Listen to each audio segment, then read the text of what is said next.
Tim Tebow, Heisman Trophy-winning quarterback for the Florida Gators football team, gave the closing prayer at the National Prayer Breakfast today, sponsored by the family and attended by the president in Washington. Mr. Tebow is, of course, an outspoken Christian conservative. He and his mother will star in an ad that will air during the Super Bowl. It's an ad that's about their faith and about their position on abortion. The ad focuses on the decision by Mrs. Tebow to not get an abortion in contravention of doctors' orders after she contracted a serious illness and took potentially harmful medication early in pregnancy. Mrs. Tebow got very lucky. She survived the dangerous pregnancy, and the baby she bore grew up, of course, to be her famous son, Tim.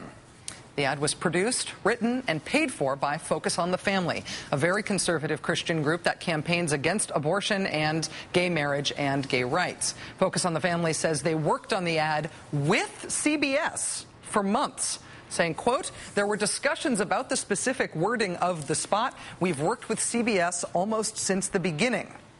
Now, CBS used to say they wouldn't accept advocacy ads during the Super Bowl. In 2004, the progressive political group MoveOn.org tried to air an ad during the Super Bowl that was critical of President George W. Bush and the war in Iraq.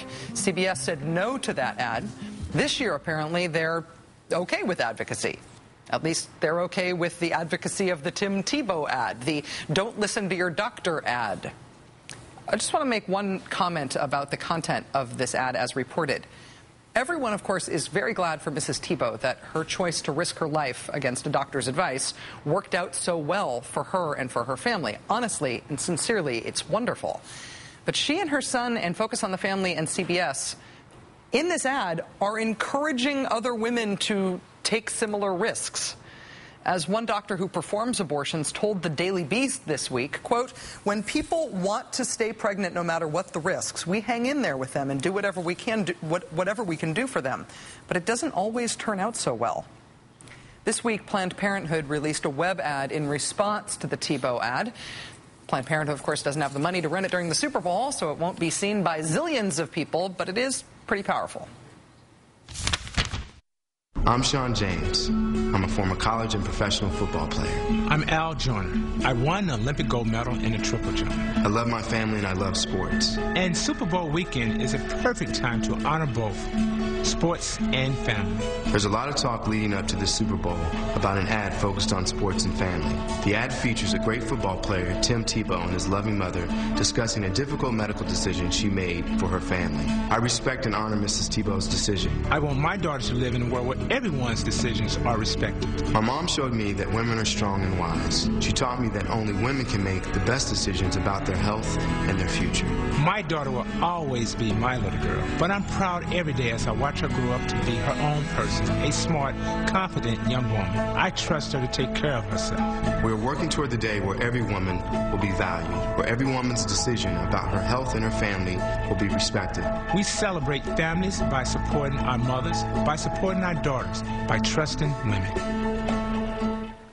Joining us now is Dave Zirin. He's a correspondent for The Nation, and he's the host of SiriusXM's Edge of Sports Radio. He's also author of Welcome to the Terror Dome, The Pain, Politics, and Promise of Sports. Dave Zirin, great to see you. Thank you for being here. Great to see you too, Rachel. For this interview, I'd like you to refer to me, please, as Gene Robinson. We think of you as Gene Robinson around the office. That's why we booked you tonight, Dave. Thank you. Well, let me get your reaction first to the Planned Parenthood response ad that we just played there. It's former NFL player Sean James, Olympic gold medalist Al Joyner. What do you think?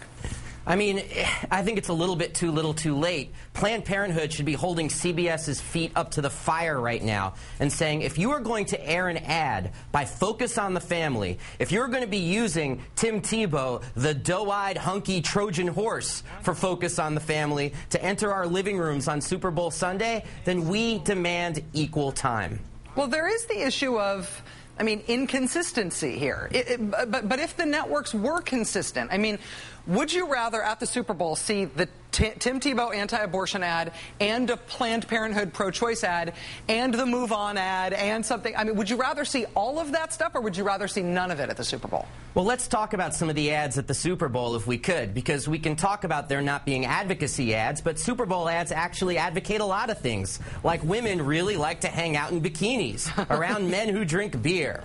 That's an advocacy ad, not to mention the fact that the Super Bowl is the #1 day for the Pentagon and the armed forces to get out there in all their glory. Let's remember David Petraeus flipped the coin last year at the Super Bowl. So if we're going to have this kind of advocacy, the pro-bikini or pro-armed forces advocacy, then I think, yeah, we should throw the doors open. And CBS has been profoundly contemptible, I would argue. I know President Obama said we needed to have more civility in our discourse, but hell no. This ad is ridiculous, and it should not be on Super Bowl Sunday without some sort of response. Well, it does seem important to me that there's an admission that CBS was involved in the formation of the exact language in the ad. And I don't need to make too much of an ad that we've only heard reported and seen scripts of and we haven't actually seen the tape of yet. But wouldn't you think they'd be risk-averse enough that there'd be like a medical disclaimer or something on an ad that says essentially ignore doctor's advice? Yeah, one would think so, and I don't know if CBS wants to rename itself or rebrand itself the conservative broadcasting system or what, but I have to think that somewhere Walter Cronkite and Edward R. Murrow are just looking at this and shaking their heads and saying, where has CBS gone that they're going to air a Focus on the Family ad that they co-wrote on Super Bowl Sunday? In sports terms, Dave, Tim Tebow's future in the NFL is uncertain. It's one of the interesting things about his career. But if he makes it, will the NFL take kindly to the, eye black with the Bible verses and preaching at post-game briefings and some of the stuff that's made him such a popular national figure because of his Christian activism? Look, first of all, if Tim Tebow doesn't make it in the NFL, it's because he can't break a pane glass window with a football, not because of any sort of censorship of his Christian views. I really think I have about as equal chance as Tim Tebow of starring as an NFL quarterback. And that's an unbiased view, just as a sports guy, I promise you. That being said, look, most NFL owners are roughly to the right of Attila the Hun. And Genghis Khan would look at NFL owners like, wow, you guys are crazy. So the idea that Tim Tebow would have any trouble is ridiculous. Organizations like Athletes in Action, Fellowship for Christian Athletes are in every NFL locker room. He would do just fine. Dave Zirin, correspondent for The Nation, host of Edge of Sports Radio on satellite. Thanks very much for your time. Enjoy the Super Bowl bikini and anti-abortion ads this year. Hey, go Saints. That's all I have to say. Who dat? Who dat? Thanks, Dave.